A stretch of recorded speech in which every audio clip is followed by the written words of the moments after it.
Hi, everyone. Welcome to today's workshop on turning your passion into your career by Pivot. And we will be kicking off very soon. So just give us a couple of minutes. We'll allow a few more people and our speakers to join, and then we'll get into it right away.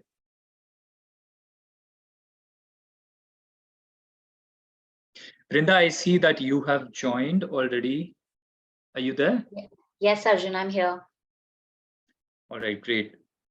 Vrinda, if you can maybe turn on your video whenever you get a chance, that'd be great. Yes. Yeah. Hey, hi. I see Arpa has joined us as well. Hi, Arpa. Hey, hi. Hi, everyone. Hi, Arpa. Hi.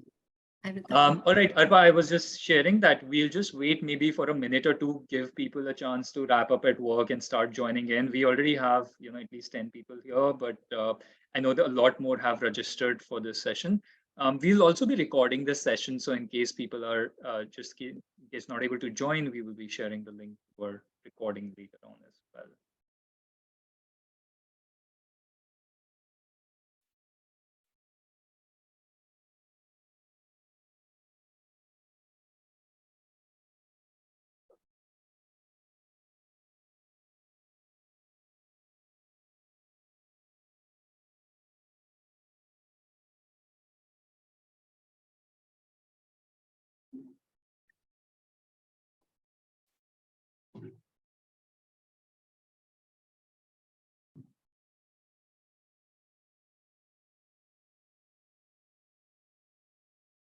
All right, I think we have enough critical mass to get started. Guys, thank you so much for joining in today. I want to especially welcome Vrinda and Arpa. I know we had been trying to plan this session for quite some time, so very, very excited to finally be doing it. Thank you so much for making time for this. Today's topic is a very special one. To be honest with you, I've done at least 25 of these kind of sessions, maybe more in the past with a lot of your mentors and experts on Pivot. But we always talk about a specific field or a specific domain to get into. And usually it's kind of assumed that the audience who has joined us is very much interested in that specific field, right? Today, the interesting part about our topic is that there are so many people who are unsure of what career path they should pursue. They may have been working in one field for some time, but they, in the back of their mind, are always thinking about following a passion or a hobby that they have been pursuing on the side, right? So it's a special one because it's always good to have people feel fulfilled and happy in their careers. And I personally feel like following your passion, or even first, identifying what your passion is, even if you're not following it, so you have that clarity, is very, very helpful. So without taking a lot more time to set up the context of the topic, I just want to quickly introduce all of us. Firstly, just a bit about myself for everyone who's in the room today. So I am the founder of Pivot, and Pivot is a platform that helps people make career transitions. So in case you're looking to change your domain or your industry, or even just level up in your career within your organization, do check us out. That's what we specialize in. I know our speakers have had a very interesting and unique career journey. So Arpa, you started your career in tech. You have worked in engineering as a product manager as well. And then you transitioned to a full-time visual artist, which is brilliant. So welcome, and would love to know a little bit more about you. And I'll just quickly share high-level background about Vrinda as well. So Vrinda has been a full-time corporate lawyer in her earlier life, and then she transitioned to a yogipreneur. So Vrinda, you run your own yoga business and you teach corporate employees and other individuals how to be more mentally and physically healthy. So thanks again both for joining me today. Feel free to maybe share a bit about your journey at a high level. Arpa, we can start with you. Yeah, so thanks, Arjun, for having me here. So I'm Arpa. I'm a visual artist, but I like doing everything art. So I also host a lot of corporate parties, a lot of paint parties. I sell my paintings. I have exhibitions.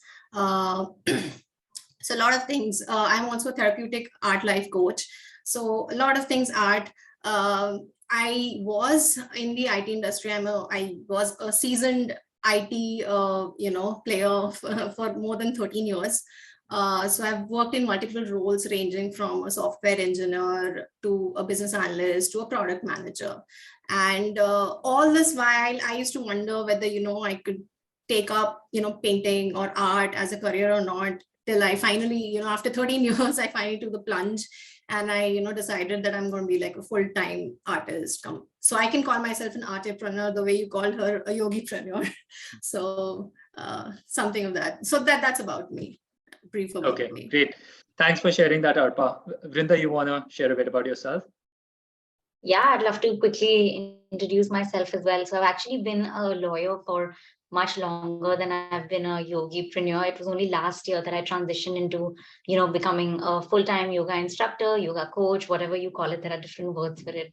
And it's been amazing so far. And I'm sure, I'll have a lot more to share as we discuss a few more topics and get deeper into it. But yeah, that is who I am for now. It's still a little bit of, how can I say this? The identity shift hasn't been like 100% because it's so recent. It was only last year that I was a lawyer. In fact, I'm going to complete in the next 2 days, I'm going to complete the time that I actually stepped into the yoga training center and decided that this is what I want to do. It's so fresh that, yeah, I'm happy to just discuss, both the lives and how I made the transition. It's just so fresh in my head. So I'm excited to be doing this at such a good time when I'm just about completing a year of doing this. Great. Thanks, Vrinda. Happy to have you here. And I think, both of you have made a very unique, very offbeat kind of a transition. Probably don't see a lot of people doing that. So I think, the way we can kick it off is starting at the beginning, right? Which is at the time that you were working in your previous corporate role or any other role where you were thinking about the fact that you perhaps were not completely fulfilled, or there was another dream role or a dream career path that you had been considering very strongly, right? So how did you actually identify that need within you that you wanted to do something different? And how did you identify what that something different should be for you in terms of whether it was just a side hobby or whether it was a real passion for you? So how did you identify the need, and how did you identify what you should be focused on and pursuing it as a full-time career? Arpa, you want to start? Sure. So for me, it was a little different. Okay, firstly, how do you identify that, it's not a fleeting interest that you have versus, it's your passion? I was very confused when I was younger, and that was one of the reasons I took up software engineering, because I loved studying. So that, and all the meritorious students around me ended up taking software engineering. That's what I did. On the side, I used to have a lot of interest. Like I used to love dancing, I used to love painting, I used to, do recitation or, oration, all sorts of things, and I was not sure. I mean, I loved art in all forms, but I was not sure, what is it that I would, if I have to take this as a passion or a profession in the long run, what is it that I want to do? So it took me a lot of time, and I just realized, with time. So for me, it happened with time. I realized that whenever I was sad, the first thing I used to do was, take my art sketchbook and I used to paint something. Whenever I was happy, I used to do the same thing. When I started a painting and I realized, I don't think it's, I kind of realized in the long term that, this is something that is more than an interest. It is definitely, I know for a fact that this is what is my passion. How I transitioned into it was a different story. So I, like I said, I had been working in the corporate for so many years. And so my story was that, I had reached a place in my corporate life where, I was in comfort zone and there was no need. So both the things could go on hand in hand. But what happened is there was a traumatic experience in my life. And during that time, the only thing that kept me sane was not my job, not my friends, nothing else. It was art. So that was my win. That's when I realized that, it's time for me to move on. Okay. And this is the only thing that will give me the fulfillment that I'm looking for. And that's when the actual journey of, slowly transitioning into that career, changing my career from a full-time software and, IT product manager to a full-time visual artist. That's when it started. So for me, it was like that, but I know people have their own stories. Got it. Yeah, I think everybody probably has their own journey in terms of identifying whether they need to make a transition, and if so, what they should be doing. But I think your journey has been definitely inspiring, and the way you described it in terms of the events that led you to thinking about doing something which was really bringing you more joy or fulfillment on a everyday basis, and that wasn't really the day-to-day work that you were doing at that time. So I think just identifying that and then actually reacting to it or responding to it is another thing, because a lot of times people have identified that need within themselves, but they don't really react to it. They just try and suppress it and think that the whole world is supposed to continue within their corporate jobs regardless of what you want outside of it. But the fact that you paid heed to your internal calling, I think that made probably a lot of difference. Vrinda, how was your journey in terms of the same question? How did you identify that you should do something different than law, and how did you land up on yoga and decide to pursue it as a career? Yeah, I think I relate a lot to what Arpa said in terms of not knowing exactly what I wanted to do. Just when you're like 18, 19, making that decision about what you want to do. And I dropped science. So clearly, all that was not an option anymore. And law was just easy in terms of clearing the exam. And, it was not a very brave conclusion about like why I want to do law. I think it was just a convenient solution. I didn't know what my weaknesses were. I didn't know what my strengths were. I think in general, I was not aware of the options that are around me. Of course, increasingly, the options have also increased. But even during my time, like, and I'm saying when I was 18, 19, there were good enough options to choose from. I guess it just wasn't a thought enough decision that I made. But anyway, I got into law school and I really enjoyed it. So I'm so glad I made that decision. It also gave me my first ever exposure, outside of my home. Just like all Indian families, I've always lived together with my parents. So to move to Pune and live independently was amazing. And I don't regret any part of my law school journey or my journey as a lawyer. It's just that the job was not fulfilling. I found myself jumping companies every year. I worked for 5 years. I worked at 5 companies. Like 365 days was like the benchmark. After that, I just had to be somewhere else. And the excuses were numerous. Like, I don't like my boss. I don't think the culture here is great. I don't think I'm going to grow in this field. I think I need to find another specialization. Maybe it's IP law, maybe it's media law, or maybe I specialize too soon. Maybe I should go to something more generic. It was just like a lot of questions in my head without being able to convince myself why I was doing what I was doing. And then at my last job, where I learned so much because it was a startup. And if anybody in the audience here has worked at a startup, you know how it's all hands on deck. You need to just be all in. Doesn't matter whether you're a lawyer or you're doing BD or just doing everything. And that kind of took a toll on my health. Once again, I wouldn't want to discount for the fact that there was so much learning, but it definitely took a toll on my health. And especially with the lockdown where there were no, designated working hours, it's like, if you're at home, you're working. So that kind of really took a toll on my health. And I started practicing yoga for myself. And until then, I had kind of tested the waters with what yoga is, but I was a dancer by background. So I've been dancing at the Commonwealth Games. I'd been with Sharma for a really long time. So yoga was just like not my thing. If anybody's a dancer here, you know how impatient you become when you have to come on the mat and just sit quietly for even 2 minutes of the starting meditation. So it was just not for me. But I think somewhere during the lockdown, I realized that it's only when you silence all the noise that you start to see clearly what is it that you want to do. And I'm not just saying that because I practice yoga, but I think all of us can do with so much of like just silencing our thoughts and spending a few moments of just being mindful to understand what you want to do. And that's when it came to me that I want to take a chance on myself. I want to take time off work, and this time not to just take 1 month off and join another company, but genuinely take time off.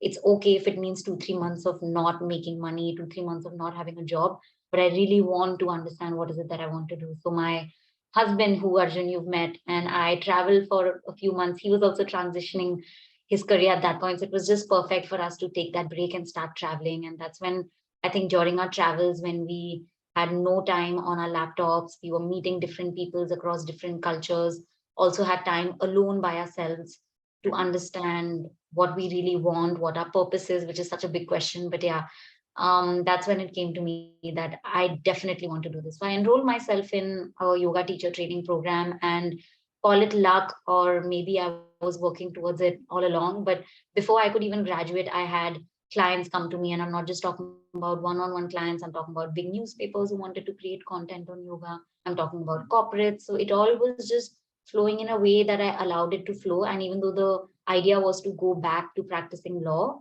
after taking that break, and then maybe see if I want to do it as a side hustle, it just took a turn in such a beautiful and natural way that I never had to look back. It was just a full-time thing. Wow. Wow. Yeah, sounds really, I mean, almost dreamy, like for a lot of people, I'm sure in the room, it's kind of like an ideal career journey where, you may have started in a field which you thought it was right for you at the beginning, but then you had a realization about doing something else, and then you followed that. I think um, let's talk about the meat of this session, right? Which is really into how did you gain the confidence, or how did you plan out your transition, which gave you a good segue or a good transitory period, so that you didn't feel like you were taking a very big risk. Obviously, the risk profile, the risk element is usually there when you're leaving your safe job or cushy job in terms of especially the finances. But what are some of the things, Arpa, that you did when you were making the transition initially to ensure you started on a solid footing, whether it was planning, whether it was getting support from others or anything else?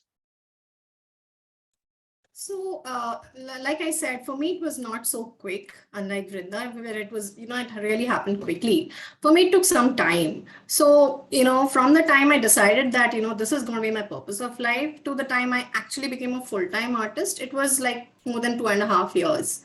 So, all this time, and like I said, I always realized that, art is my passion. So I'm going to do something about it someday, probably after I retire. That was my initial plan. Okay. So I was always putting in some efforts, getting trained all the time side by side. So it was like, for me, art was always a side hustle. I was not earning anything out of it, but I was still pursuing it. So the training went on for a long time. So when I finally decided that, this is time for me to get into this, I was already, I had already put like 10, 15 years of, continuous rigorous training into it. So once you have the training bit figured out, you have that confidence. You know that, okay, now I can do it. It's just a matter of when and how. Okay. So once the training thing was figured out, I started making connections. I already had some connections again because I was always interested in art. So I had Facebook connections, I had LinkedIn connections. When I decided that I have to take this up professionally, I started making more connections. So if I had like, 1,000 connections initially on LinkedIn, I started reaching out to more and more people. I started talking to my friends that, this is something that I want to do. So your friends can have your back, So my first clients were actually my friends and my first level connections who I used to display my art everywhere. So it was all over social media. So people got to know that, that she's, thinking of taking this up as a profession.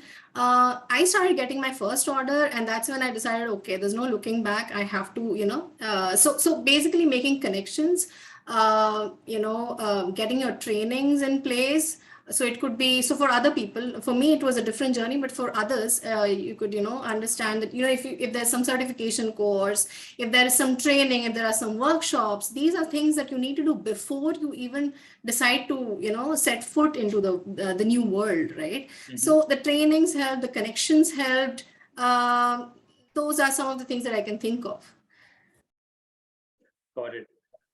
I think, yeah, I mean, training and connections are probably the two main pillars when you're making any sort of a career transition, because you lack the skills and you lack the network if you have worked in a different field, right? So I think that makes a lot of sense. Vrinda, from your perspective, I would love to understand if you kind of focused on the same things to make your transition less risky. But apart from that, I would also really like to focus on the aspect of getting business, right? So, for example, Arpa talked about getting business from, her connections, her friends, and perhaps that might have been similar for you. But maybe if you can touch upon that, and also how you planned out sort of a long-term your business strategy for your company, since you're starting it as a yogipreneur and not just a fitness instructor. How did you anticipate you would make this a sustainable career for yourself, especially from a financial standpoint? Yeah. Yeah, that's a great question. So I'll just address the first part, which is, how I sort of decided to transition into it. So a couple of things that I did was I thoroughly researched the industry and the industry experts. So I was constantly following what others are doing, not in a way that, how can I be like her, but just to understand that what are the different ways in which, what are the different ways in which you can sort of monetize. Yoga is not just, teaching yoga in a public park for free. Yoga can be so much more. It's a business at the end of the day. So while it is a service to everybody, there are still different options available for you to monetize on. So one was just like thoroughly researching the industry. What is it that people are doing? And if that meant going to different classes, attending webinars that people are hosting, I did a lot of that. The other thing that I did was I tested it on a smaller market. And this was when I was still offering classes for free. So I would just like sort of take classes for my friends, or, I just posted it in my society group that, hey guys, why don't we all practice? It's a beautiful terrace and the weather's great. This was sometime in November. So I just started teaching. A lot of people would come and it became such a community, and I moved into a new society. So people didn't even know each other. It was a great way for people to come together, and everybody was just sharing so many positive emotions after class.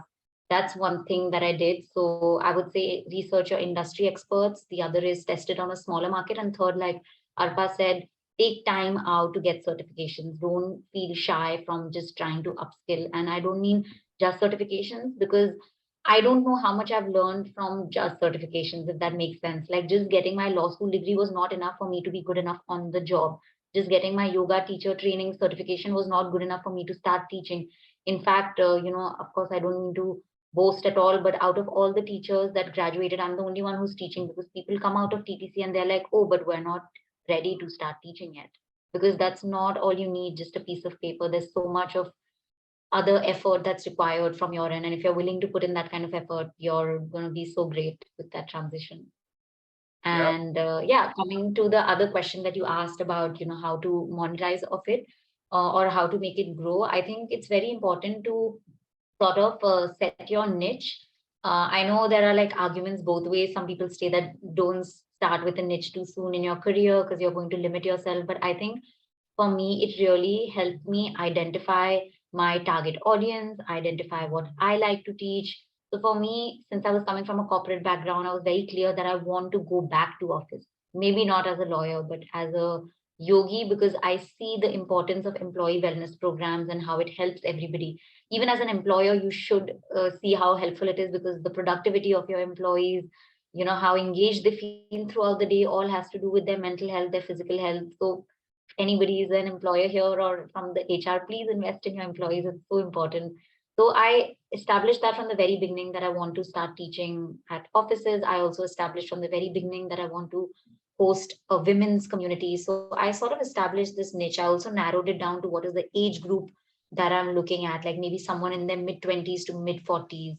So I sort of had these things in my head. And then another thing I established was that I want to teach online a lot, because I want to be able to work remotely. I travel a lot, which is amazing. And I'm so grateful for that. And I'm able to still work while I'm traveling. So these are the things, this is the checklist I put in my head, that these are the things that I want. And then I went out into the world looking for those opportunities.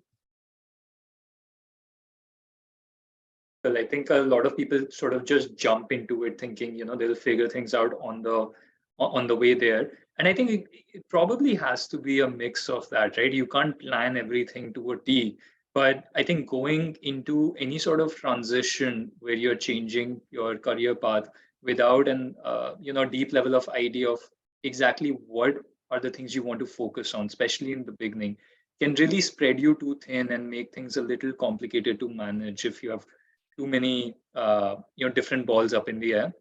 Arpa, maybe we can touch upon the similar aspect, right, that Vrinda was talking about. How did you figure once you had started, or perhaps in the initial stages, that you were going to do this for the long term and make it financially viable for yourself? What are some of the steps you took to make that happen for you? Yeah, it is actually very important to, especially when you think your passion is going to be your career, it's important to understand if it's going to be sustainable in the long run.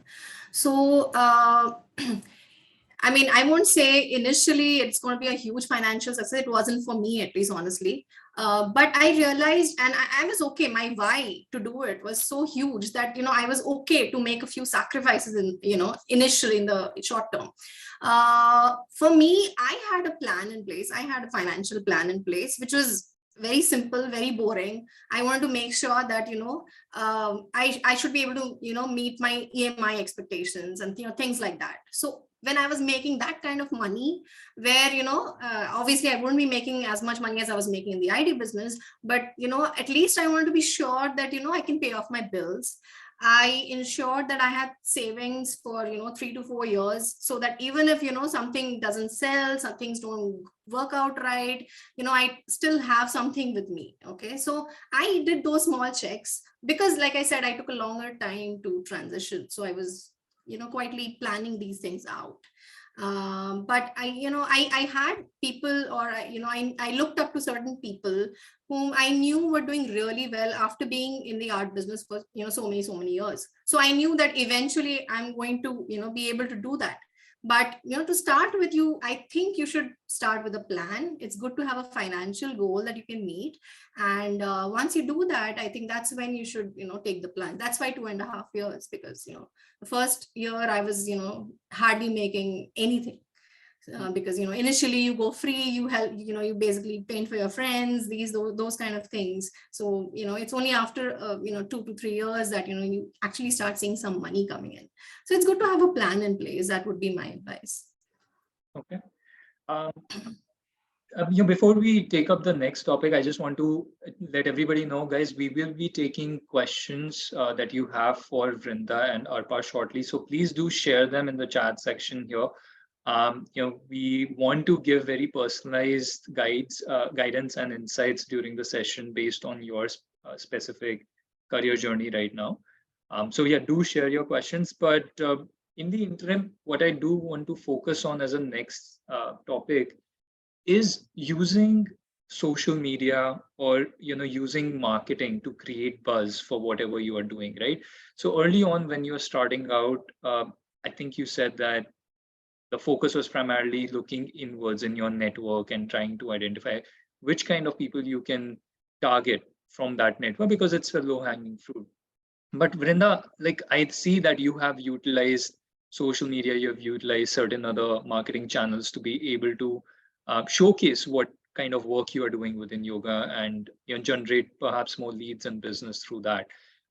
Is that something that you started doing right away when you had first transitioned, or is that something you built over a period of time? And how did you really go about it? Yeah. So I have such a vivid memory of how I actually started using social media. I did not have my own separate handle or anything on Facebook or Instagram or anywhere.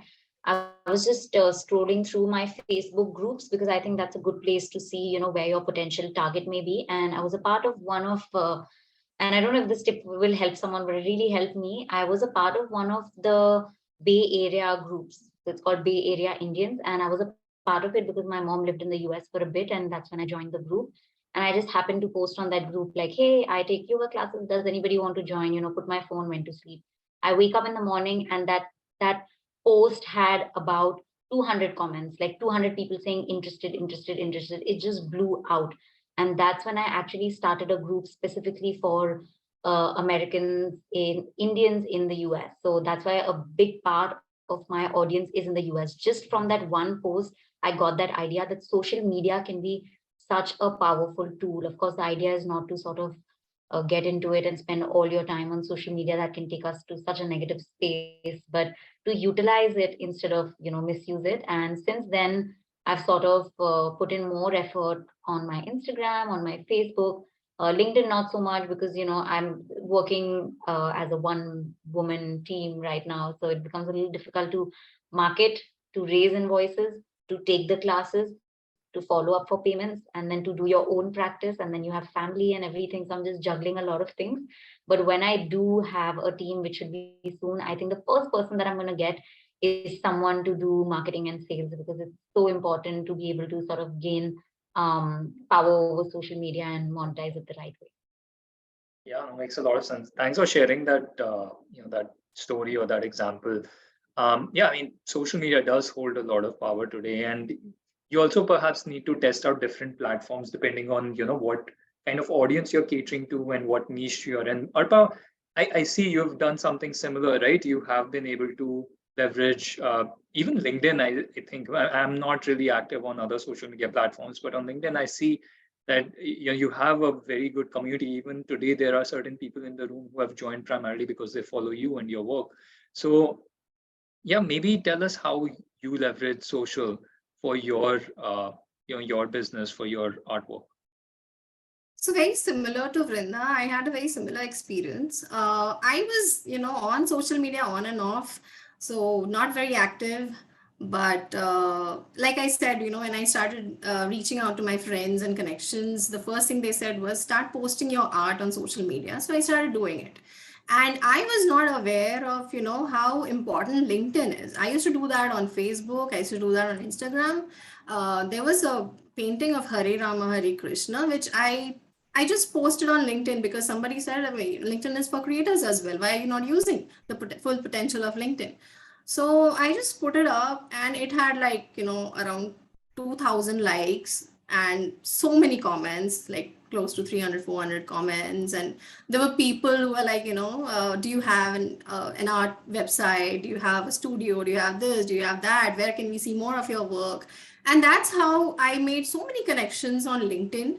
I continued the trend both on LinkedIn, Instagram, as well as on Facebook. And I think social media, I mean, it has worked for me. There are people who spend a lot of money trying to get into galleries to exhibit their work. I hardly do that because I have social media on my side. So a lot of artists don't do that. And I keep on telling them, please do it. So social media has worked a lot for me. Right now, I don't just post my work. I also post other things related to art workshops, how art helps, what are the therapeutic effects of art, all the things that I love about art. I've started posting on all the social media handles. So social media is amazing. You live in an age where you have to utilize the potential of social media. You're making such kind of a transition where you don't have a readily available support system or a network, especially in those cases, I think social media can really be a make or break for you, and give you that initial push that you need to gain early visibility. And you don't really have a brand of your own in the beginning, so people don't know you. I think social media just helps you put yourself and your work on the map, right, in the early stages. And then after that, perhaps, would you guys, I mean, Arpa, did you see a lot of referrals coming in, like once you started, in terms of, people who had already purchased artwork or Yes. knew about your work started telling others? Did that happen for you? Yes, that has happened. That has happened with me. That has happened through social media. That has happened even before that through the connections. And one thing I forgot to mention is, you should not be afraid when you're trying to make connections. Don't be afraid in the initial part. Don't be afraid to reach out to people you don't know. Reach out to people through cold emails, through, your marketing flyers, whatever it is. Just you can do that and you should do it. And it has worked for me. And a lot of people are like, how can we talk to someone we don't know? But that's how you make connections. So, and those connections know other people. So I've had a lot of painting requests that have come from referrals all over the world, not just in India. So, Wow, yeah. brilliant. So we have, we have a couple of questions here. I do want to talk about that in just a second. Just one thing before we dive into it, Vrinda, I wanted to understand one thing from you, right? In terms of people contemplating such kind of a transition, pursuing a hobby or their passion as a full-time career, would you suggest that people first pursue it on the side as a side hustle or a side project, to gauge the kind of demand that might be out there for what they are, what their services or offerings are? Or would you suggest that they sort of, if they're in busy careers and they want to do full justice to their transition, that they kind of just completely unplug from their current career and dive straight into the new field that they are targeting? Is there sort of a framework or a thought process that you undertook at the time of your transition? Yeah, definitely. So I think for me personally, and I don't know if others can relate to this, but there's a feeling of being an imposter because still yesterday you were something and now today you wake up and you're doing something else. So I think it always helps to sort of have your career and then keep building certain skill set, keep getting your certifications, keep researching industry experts, all those things that we discussed till you feel like you have a solid foundation to start. Because if you start with something without having done your research, without having gotten necessary skills, it can be very daunting to be on this journey. And then you look back and you think, I've already given up what I had, and now I'm with nobody. And if you're starting a career where you're alone, where you're an entrepreneur, it is a daunting journey anyway. I'm sure Arpa can relate, Arjun, I'm sure you can relate. So at least it helps to sort of have a little bit of a backup before you decide to completely quit, because you are going to be by yourself, and till you don't have the confidence as to what your purpose is, what you want to do, it may not be the right decision to make. So it definitely helps to sort of have it on the side. Now, whether you want to do it on the side for 6 months, 2 years, I know yoga teachers who've been doing it on the side for 10 years because they do want to keep their corporate job. That is completely a personal call. But when you're starting fresh, definitely helps to have it like maybe 2, 3 hours or whatever time you can take out for it till you decide to leave your previous career completely. Got it. Okay. So I think you could potentially do it on the on the side before you decide to come into it full time, just to de-risk it. But I guess for certain people who are in very stressful or very long hours kind of a job, similar to what you were experiencing perhaps at the startup you were discussing, it may not always be practical or feasible to do something on the side just because you don't have the mental and physical bandwidth to do that. So I guess it's a case by case sort of a call, right? Depending on what's right for you. Yeah. Okay. Arpa, I see a question here from Abhilasha. I think you may have also seen it in the chat section, right? Obviously, it seems like Abhilasha is also trying to pursue art as a full-time career, and she's talking about two things. Number one, how much weightage do you think one should give to online presence versus offline exhibitions or offline presence for other fields? Right? Let's start with that, and then we'll get to the second question. Right. So it is different for different people. So I am not, I don't have, an actual degree in art, right? So for someone like me, it is not easy for a gallery to, give a representation or make a representation for me. So to start with, it is going to be extremely difficult. And it's not that I've not tried, but those 2.5 years when I was transitioning, I used to do all these things. I used to do this market research. I used to talk to galleries. I used to talk to different artists, to eminent artists, to understand their points of view. So one of the things that I used to do is to try and apply to these different galleries. And initially, it was a straight no from all of them. So I had to start with online presence. There have been cases when after so many years, there are certain galleries who have got back to me now, and they said that we want to represent you. So it happens over a period of time. If you are a graduate, if you get a bachelor's or a master's and get an art degree, sometimes it is easier. And I know of a lot of people who don't even have an online presence. There is, this Paresh Maiti, who is currently one of the leading contemporary artists of India. I don't see him anywhere online. But his paintings sell for crores of rupees. Okay, so there's no hard and fast rule. It depends on what works for you. Online worked for me. It's not that I don't have offline exhibitions at all. I do have exhibitions once in a while, but I give like 95% of my time to online exhibitions. Got it. And the second part, I think we lost Vrinda for a second. I'm sure she might rejoin, but until then, Arpa, I think maybe we can talk about the second question that Abhilasha had, which is more around, what's your some key advice to a budding artist, if there is like one or two important learnings. I mean, you've shared a lot already, but if you were to distill everything that you have learned during your journey, maybe to one or two points specifically catering to a budding artist, what would it be? So first would be honing your skills. There's no, that is like the most important thing. You need to feel confident as an artist. You don't want 10 people coming to your show and saying, oh, this doesn't look good. It doesn't matter. All art is good. But at the end of the day, you should feel good about it. You should feel confident that, what you've done really is, up to the mark. So the first thing is honing your skills so that you get the right confidence, whatever it takes. It might take you years to hone your skills. It might, for some people, if you do certain type of art, certain type of abstract arts, mandalas, it doesn't even take you years. It's a matter of months that you learn things like that. But whatever you decide to be, ensure that you are very good at it. So honing your skill is like the first thing. Once you do that, and once you have the confidence, you can enter the field.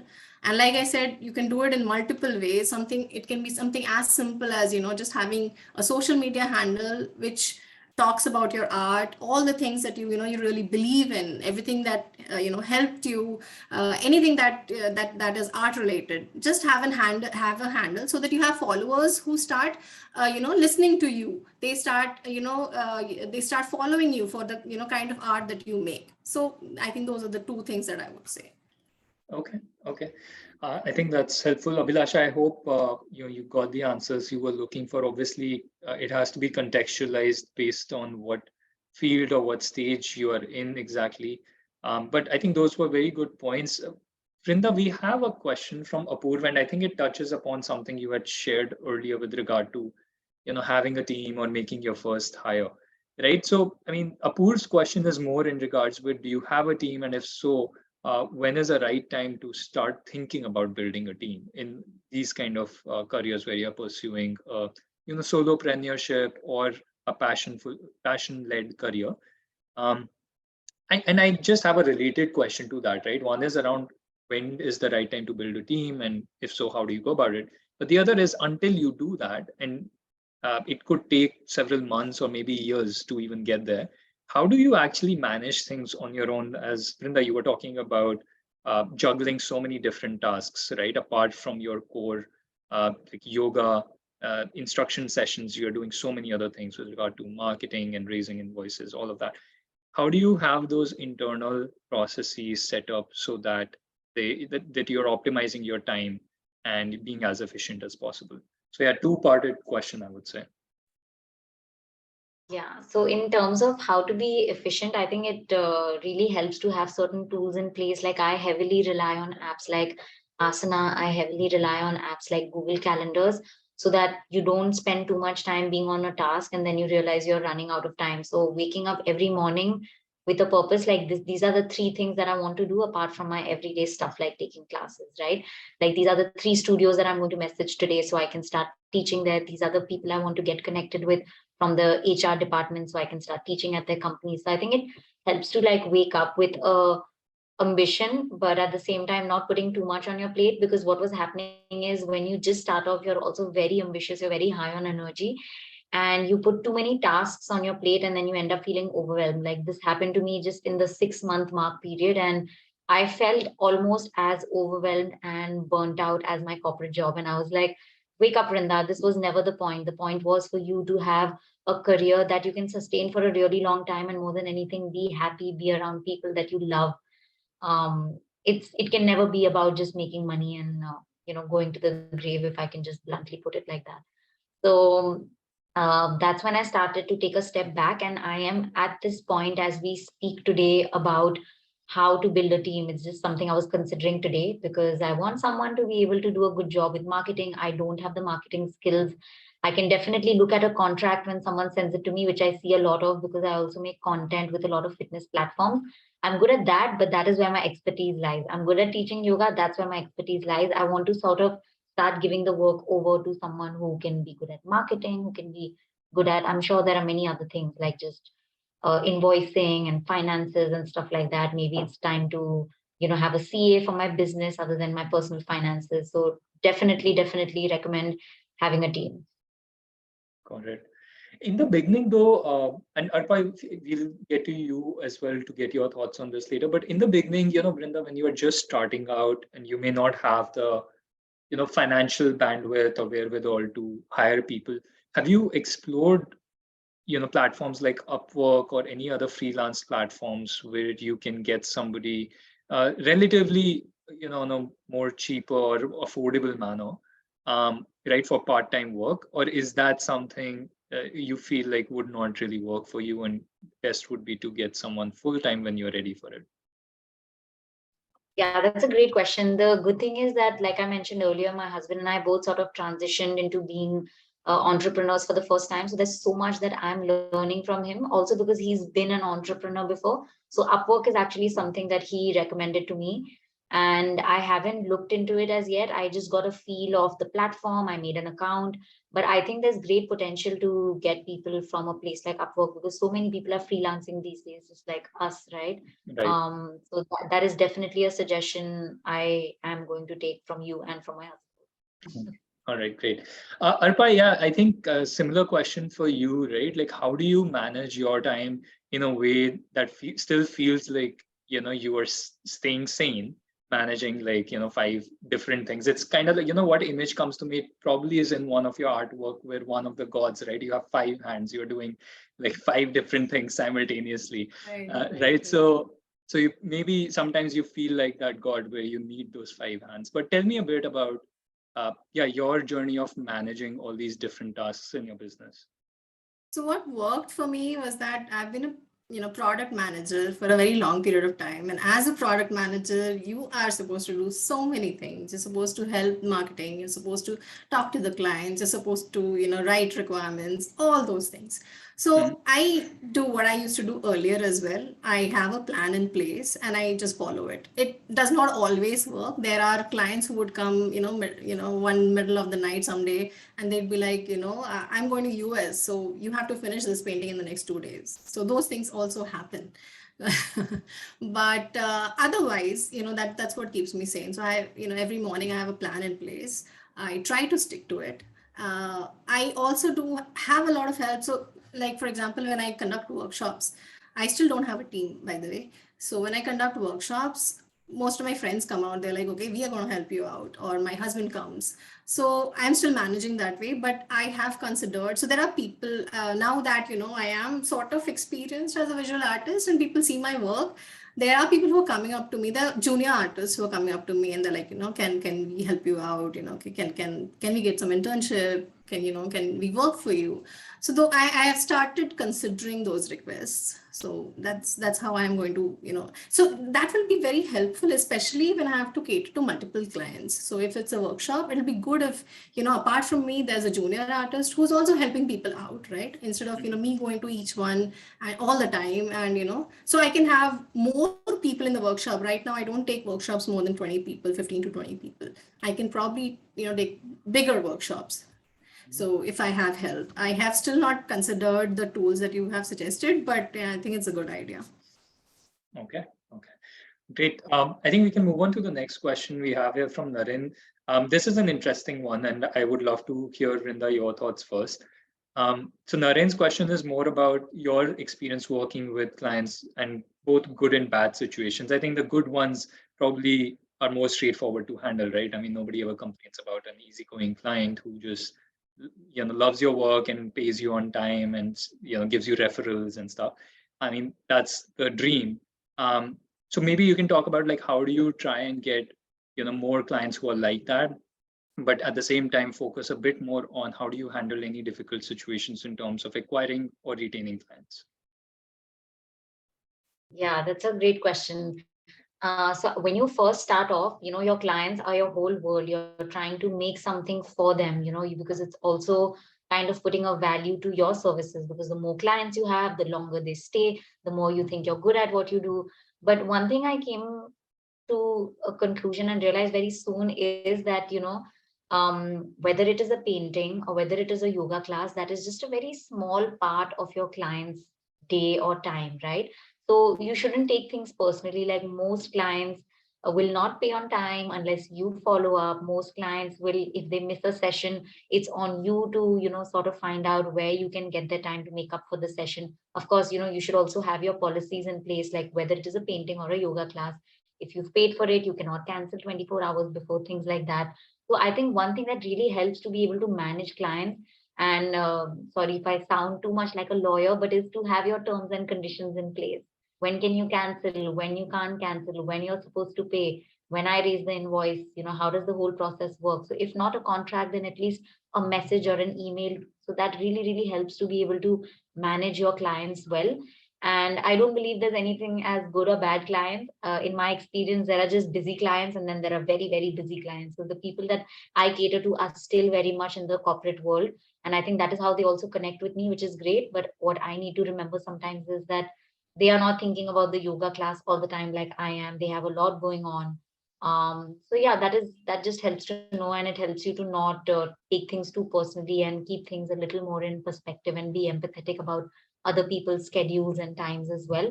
And as about retaining them and keeping them interested, it's all about understanding what their needs are. Like I remember the first time I stepped into a yoga class, I taught them inversions. I don't know if you guys know what inversions are, like headstands and all kinds of stuff. And these were 50-year-old women from my building. So I think it's very important to know and understand what your clients could potentially want. It's not about you coming and showing, see, I can do a headstand. I think as a yoga teacher, when you walk into a studio, you want people to see how flexible, how strong you are.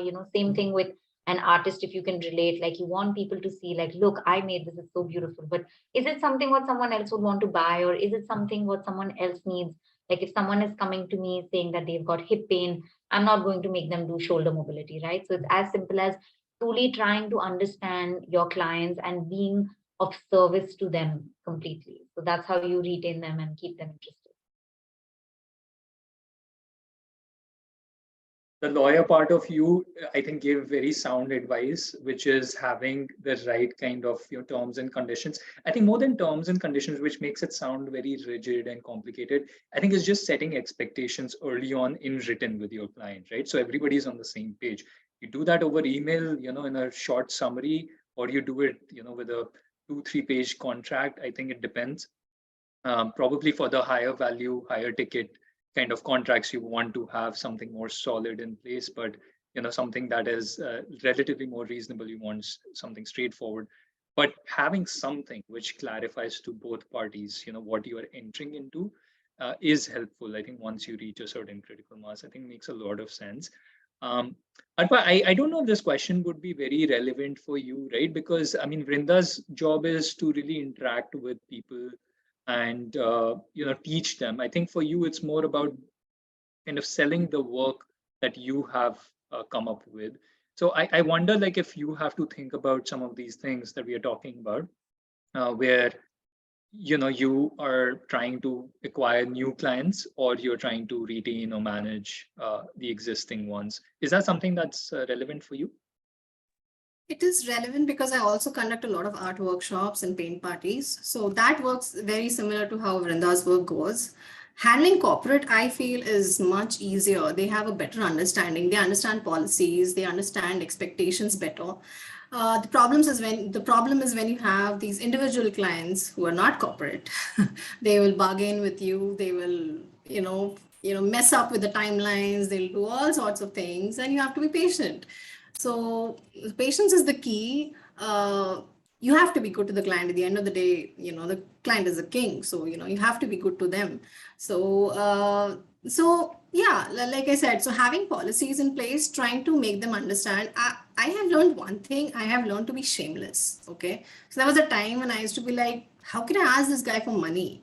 But now I'm like, if you don't pay me, how will I run my house? So I have learned to follow up with clients. I've learned, so some clients need more follow-ups, some need lesser follow-ups. Some of them are very straight to the point. Some of them, especially when I make those commissioned art, they're very confused about what they want.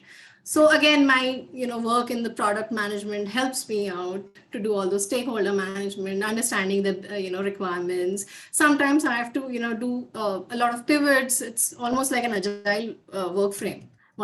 sometimes. But yeah, like I said, corporate clients are very spot on. They know what they want and they don't mess up with the policies or, the money or anything. So that's my experience so far. Got it. Makes sense. So I think, I mean, if there is a potential for people to get corporate clients, right, in more art or fitness or creative fields, might be better to start off there, especially if you have a good network, so that you can more easily manage clients, and you probably get more number of clients, because if you hit one organization, they will spread the word within the entire organization versus reaching out to individuals on a single basis. But yeah, I mean, even in that, I think you need to take a judgment call what's better for you.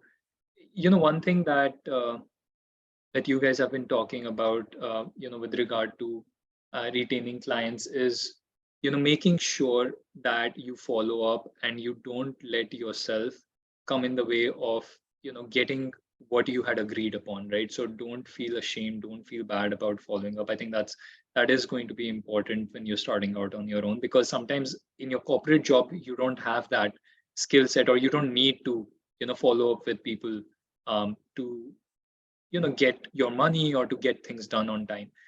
So I think, yeah, just emphasizing that has been very helpful. We have one very, very important question here, at least from Pivot on from my perspective, right, which is from Jamshed, and it's around whether you think a career counselor or somebody who can help you decide what kind of career you should pursue, should people be working with them at the time they are making a transition? Did either of you work with a career counselor at the time you were thinking about a transition? And if not, do you think it could help others? Arpa, do you want to, or sorry, Vrinda, do you want to go first? Yeah, so I think there needs to be a good mix between going to these career counselors, because if you're taking aptitude tests and stuff like that, at least in my experience, it's not been great. Like I was told my math is very strong, numbers, but that's absolutely not true. I'm scared of numbers. So I don't know when they take these aptitude tests or what they see based on your interaction. They've sort of not been aware about your past. They don't know a place where you're coming from. And by past, I don't mean just the last job, but your upbringing and everything that eventually brings you to where you are. I think it can be very misleading to just rely on one person's advice. Having said that, they're definitely the industry, if not the industry expert, then at least experts in like sort of guiding you. So I would not say that disregard their advice completely, but at the end of the day, what matters is what you think you want to do, and also industry experts, right? Like I mentioned, I was following the journey of other yoga trainers, or like Arjun, what you do, you connect people to industry experts. That is such a great way to sort of get an in into that world before you actually choose to jump in. So I would say a mix of those three things: career counselors, industry experts, your own intuition. That's like the perfect mix. Yeah, no, makes a lot of sense. And yeah, I mean, thanks for highlighting that, Vrinda, with regard to, what we do in terms of connecting people who are transitioning with industry experts in the desired role. I just very quickly share my 2 cents, because we have thought very deeply about this particular question and built a whole business around that. Career coaches bring a lot of value to the table, right? From what we have seen, but they are very helpful, especially for students who are just starting out their careers.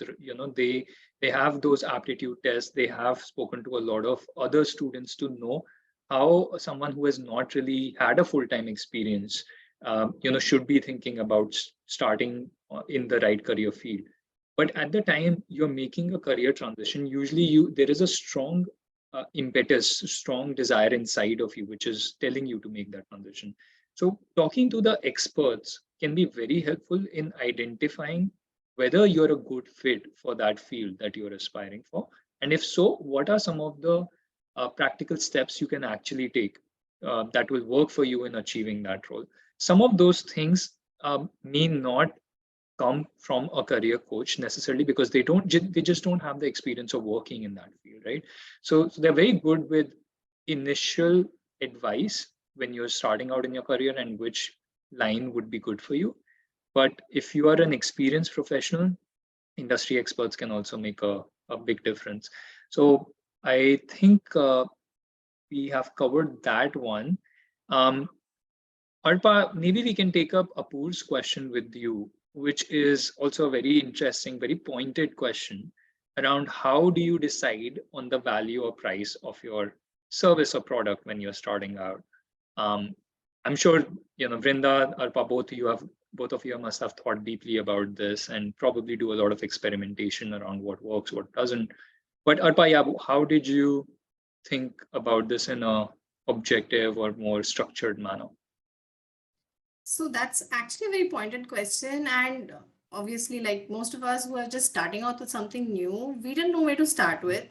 So I did a lot of analysis, market analysis, a lot of competitor analysis. So I tried to find out people in my space.